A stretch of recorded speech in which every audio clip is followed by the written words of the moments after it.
Okay, here we have section 8.1, and the chapter is 3D geometry.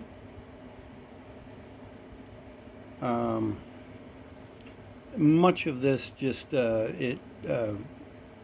generalizes to ND geometry, Euclidean space. And so, as we look at this, we want to look at the difference between a point and a vector and so forth again. And so here, we're given points. These are just ordered triples now.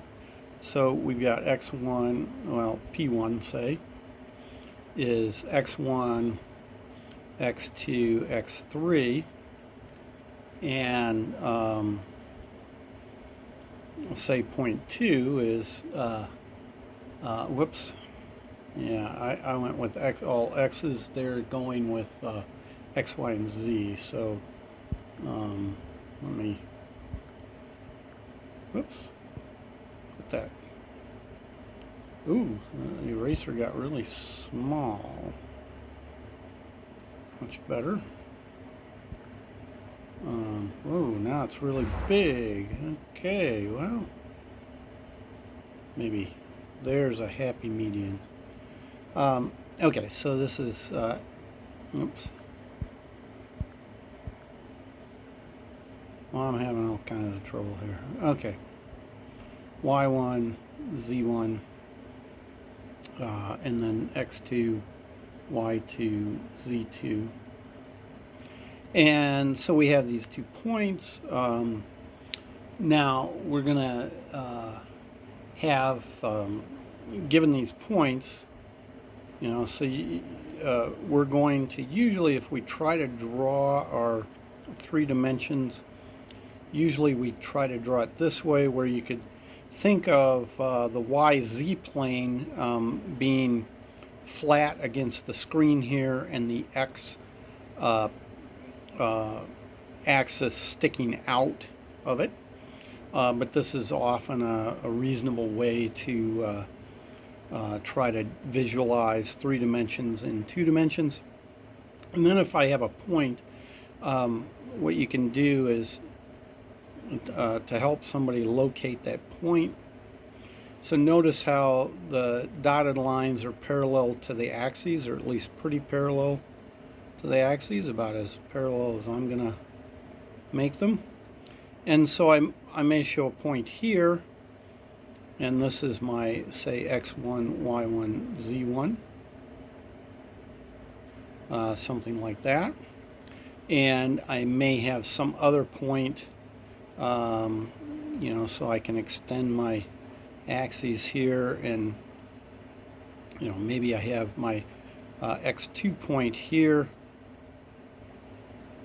and maybe that was something like that, and here's x2, y2, z2, and then we can talk about directed line segments,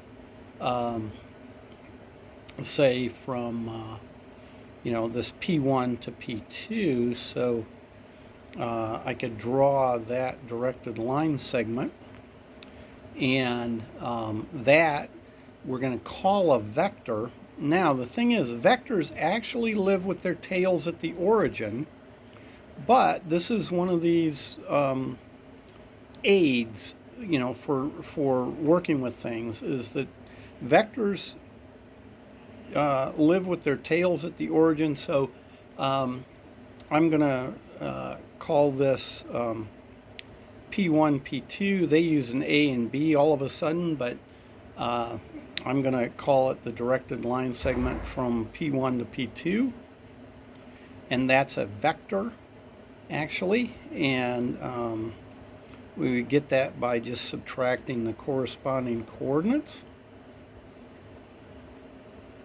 z2 minus z1 there. And what you see is happening is we're sort of doing a coordinate transformation in a way and placing the origin here at x1, y1, z1. But that's our vector, and so I could also call it a vector v. But our directed line segments we can also think of as vectors. And then our distance, so the distance from P1 to P2, again, is just Euclidean distance. So we have our x2 minus x1 squared plus y2 minus y1 squared plus z2 minus z1 squared. Okay, so our distance formula is just Euclidean distance, just like it was in R2. Now we're in R3, and so a lot of those same things will happen. But you know, so you know, our vectors are directed line segments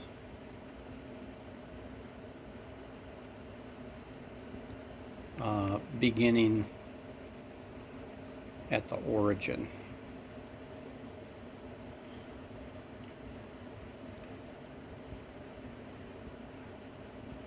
So, you know, you can talk about a point, x1, x2, you know, so we've got a point. P1 is x1, y1, z1, but then we could also talk about a vector, v1, equal, and, you know, the subtle difference is simply how you are using it and thinking about it, and also in the notation, probably, you know, trying to use square brackets or angle brackets or something like that, different than the parentheses. Okay, but we do get sloppy, and sometimes we'll write vectors using parentheses.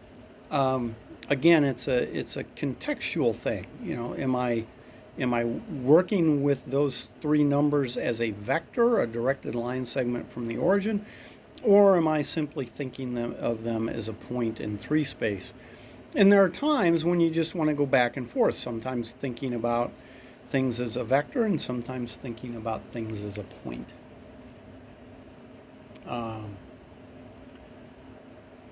Okay, and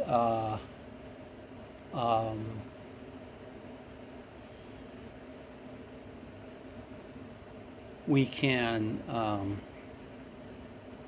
you know, again, look at vectors as equality. Now, you know, they go through and mention, you know, some of these different ideas. You know, they go through and they say, well, we're going to call these two vectors equal if and only if AB and CD are parallel, and AC and BD are parallel. So, you know, what are they saying there? You know, and they draw a picture here, and so let's go back and oh, well, you aren't looking at the picture. I'm looking at the picture. So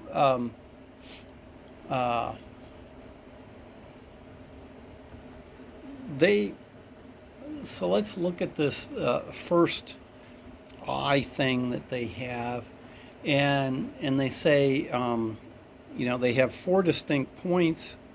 A, B, C, D are 4 distinct points.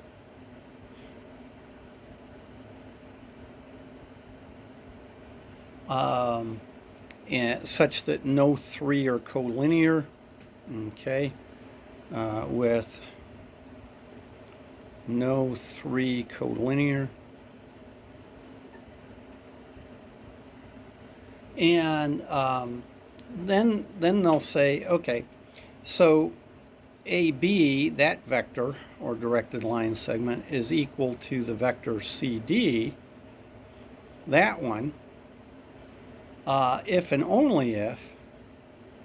So IFF is if and only if. AB is parallel to CD, and AC is parallel to BD. Now, what are they getting at here? Because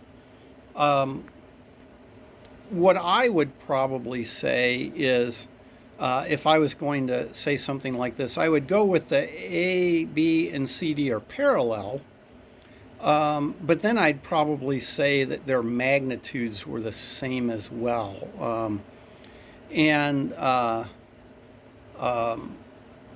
Because really it's a component by component thing. So to me, they're sort of hiding a little bit about what's going on here. Now, typically, when you're doing these proofs, it's a lot easier to draw things in 2 dimensions. So really, I'll just draw in 2 dimensions, probably the YZ plane. And so, you can think of it being out here somewhere, but in the end, it's just easier to draw sort of flat here. So here are my points, A, B, C, and D. And we've got a question about whether these are equal, right? So A, B, C, D. And it says they're equal if and only if A, B, and C, D are parallel. Okay, yeah, because then their components would be in the same direction. So at this point, I have a vector, say, here of some x1, y1, z1. And if they're parallel, what I know then is that I've got some, we'll call it R, I guess, R x1, R y1, R z1 times this other vector. Okay, so they're parallel. They're just, one might be longer than the other. And so then they say, well, but if AC is parallel to BD, then it turns out these have to be the same length. And well, what they've done in this is really they've made a parallelogram. And what we know about a parallelogram is the opposite sides are equal. And that proof is, a triangle side sort of idea, or, well, I guess actually side angle side, well, angle side angle maybe, because, by drawing this line in here and knowing that I have things that are parallel, all of a sudden I know that angle is the same as that angle, and that angle is the same as that angle. And so I guess that is angle side angle, because that side is shared. And so then these other sides must all be congruent in their relative positions. So I know that that side has to be congruent to that side. Okay, so it's a geometry proof of, that way, using triangles. And So, that's kind of an interesting way to get that these two things are equal. It's a nice little proof, um, and all that. But in the end, really, two vectors are equal if the components are equal. So here we determine that r is equal to 1, and so those are the same vector if we have both pieces being parallel. 2, they say addition of vectors obey the parallelogram law. And so, again, if I want to add two vectors, then geometrically I can think of it as adding this direction or this direction.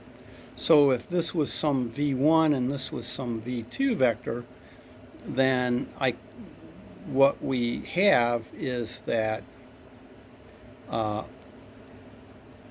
addition is commutative, and so that's the idea of the parallelogram law. Okay, and then scalar multiples of a vector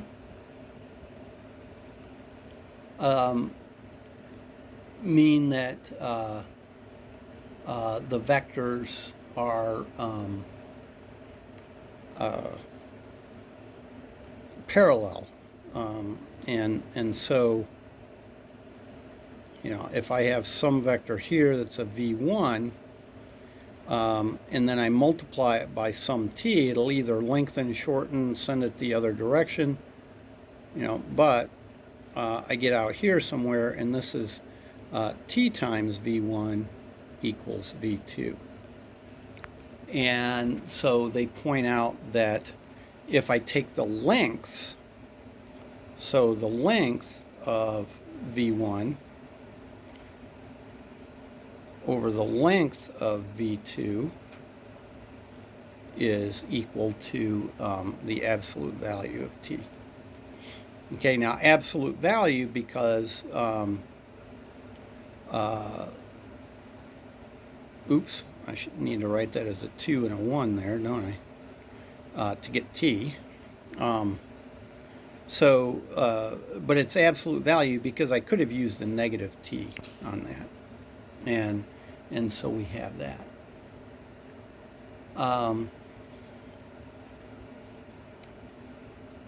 Okay, and I think maybe we'll stop there with this one, and then we'll go to the dot product and links and actually introduce our notation there. So we'll stop this one here.